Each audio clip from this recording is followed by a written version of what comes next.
Bonjour. Sur cette vidéo, nous allons vous proposer différents exercices pour travailler sur la dextérité et le gainage des doigts. Donc, le premier exercice, nous avons un taureau qui est au milieu, qui doit essayer d'intercepter la balle. Et les joueurs doivent tenir le ballon d'une main, le ballon de rugby d'une main pour travailler un petit peu sur le gainage des doigts. Et ensuite, on travaille sur l'adresse, sur la réception du ballon de handball.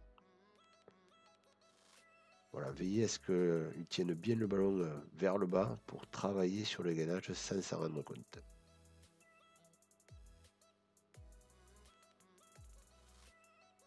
Voilà, exercice suivant, on va travailler sur les réflexes avec une balle de tennis. Donc chaque joueur qui réceptionne renvoie la balle, qu'on lui renvoie grâce à une raquette. Et là, on travaille vraiment sur le réflexe.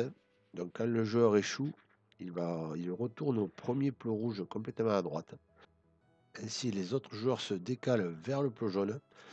Et donc l'objectif final est d'être sur le plot jaune à la fin de l'exercice pour être le roi de l'exercice.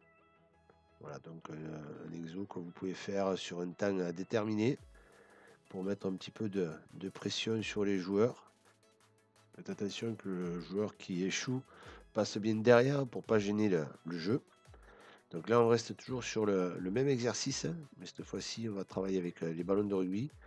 Donc on est toujours sur le même principe, on essaie de travailler sur le réflexe des joueurs, leur envoyer le ballon quand ils ne s'y attendent pas.